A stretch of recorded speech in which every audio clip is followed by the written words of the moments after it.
When I was 9 years old, a kid in my neighborhood convinced me to walk to Blockbuster without my parents' permission. Now, I won't lie, it didn't really take a whole lot of convincing. Somehow he had lifted his parents' Blockbuster card, and with it, we would rent the R-rated film Dogma, a movie that questioned a lot of religious motifs, really not something for kids. Now, why the Blockbuster employee didn't question a 9 and 11-year-old renting Dogma is beyond me, but maybe it's because we did the kid on top of kid trenchcoat gimmick. We rented Dogma, and damn it, I loved it, even though in retrospect, I didn't know what any of it meant. But there was a lot I didn't know. I didn't know that a schooner was a sailboat. I didn't know how to relax my eyes long enough to see the hidden picture. And I didn't know that Jay and Silent Bob's action figure history began in 1998. That's right, we're going to cover Jay and Silent Bob's action figure history from all the major toy companies. So you'll want to stick around, even if you weren't supposed to be here today.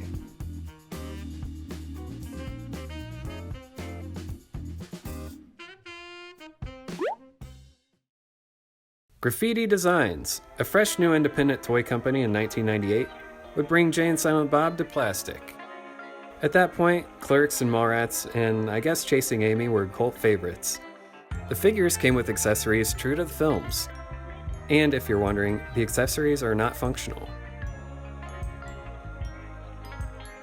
One of the hetero life mates would come with a voice feature. I'll let you guess as to which. Snooch to the nooch, knock a nooch. Before the set made retail, an exclusive, politically correct version of the pair was made available at San Diego Comic-Con 1998. What does politically correct mean? They removed the Mary Jane sticker and water pipe accessory. This letter was packed in with the figures to explain why the accessories were missing. According to this Toy Fair magazine, more were planned including Dante and Randall, but nothing would come of it. A few years later, our favorite duo would be back as Bluntman and Chronic. Just as risque as before, you would only be able to find these in specialty shops. Standing upright at 8 inches tall, these figures would fit in with the ones that were released a few years earlier. Even better, Suzanne was included with Chronic. Graphitti Designs would continue working on the duo's action figures. Or should I say, in-action figures. A special new line of caricaturized vinyl figures called In Action would be introduced for 2003. Why in action? Just look at them. They're the laziest of action figures. The designs are based on the short-lived Clerks animated TV show from 2000. The anticipation was real, unlike Shermer, Illinois. Were we really about to get characters from Clerks, Mallrats, and Dogma? Clerks would come with the four you'd hope and expect. Jay and Silent Bob, Dante, and Randall. If you're uncomfortable with colorized versions of the four, exclusive grayscale versions would be available at 2 different Wizard World conventions. Series 2 was Mallrats themed, with Renee, Willem, Jay and Silent Bob, and Brody with a comic book.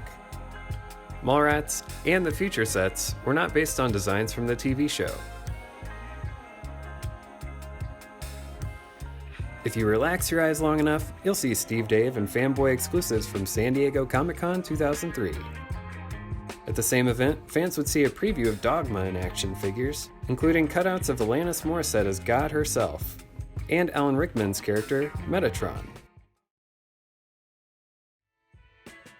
One more Mallrats in action figure would drop, with Brody and his Dixie Cup. Unfortunately, no exclusives with chocolate-covered pretzels. Released next were figures centered on the Dogma film. Jay and Silent Bob, of course, but also Loki and Bartleby, who might be the first action figures produced in the likeness of Matt Damon and Ben Affleck. Also Golgathon, who might be the first figure produced in the likeness of a ship monster. Interesting to note that the concept drawings for Metatron and God herself were planned as figures, but they got scrapped for one reason or another. And I guess no intentions for the main character of the film.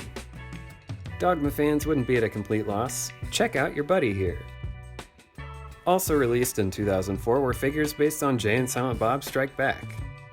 Justice, Chrissy, Sissy, Missy, Will and Ollie, Blunt Man, and Chronic were included with Wave 4. The ladies of the series included stands, which spell out a word. I'm not sure what it was supposed to be. While not occurring last in the Jay and Silent Bob timeline, Chasing Amy would be the last in action figure series.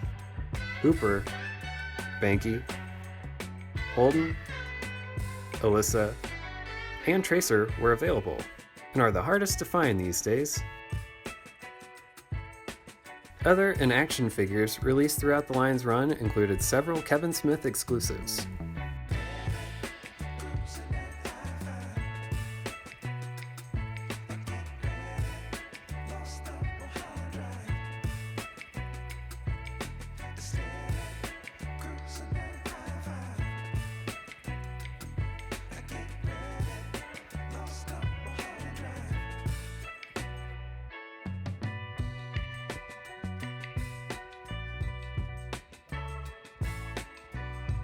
If you're into this sort of thing, Clerks Series 2 was planned, and I hate to assume, but I'm guessing it was probably canceled because not enough retailers wanted to have this figure hanging from the pegs.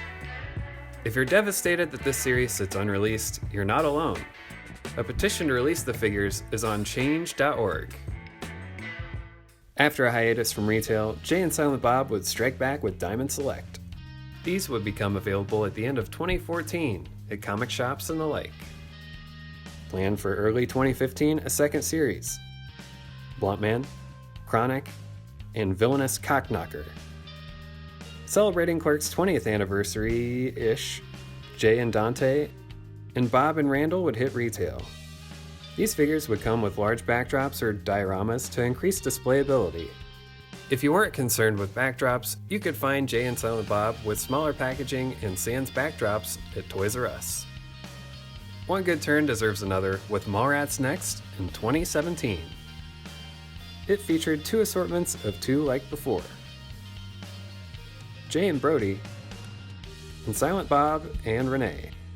Also, like the prior assortment, 2 versions of packaging would be available to collectors, one coming with mall-themed displays.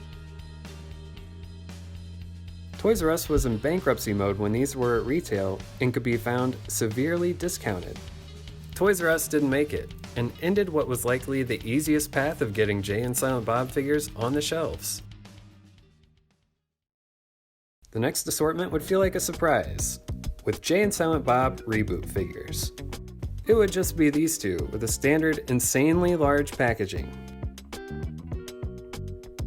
Jay and Silent Bob would also receive the Funko treatment, getting several pop vinyl figures over the years. There would also be a ton of Mini-Mates by Diamond Select. Too many, but they're okay, I guess. There you go. All the Jay and Silent Bob figures from all the major toy companies. The in-action figures are fun to look at, and included the best roster of figures to date.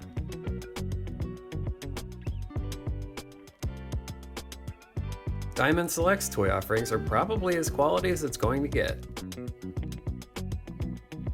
That being said, there's still a lot of meat on the bone for any other toy company willing to give the Viewisk universe a try. Hey, that's all for this one. Thanks for watching. You can find more information about everything from this video in the Figure Collections database of figures at figurecollections.com. You can also grab a deal from one of our shops. And subscribe to our channel for more action figure history.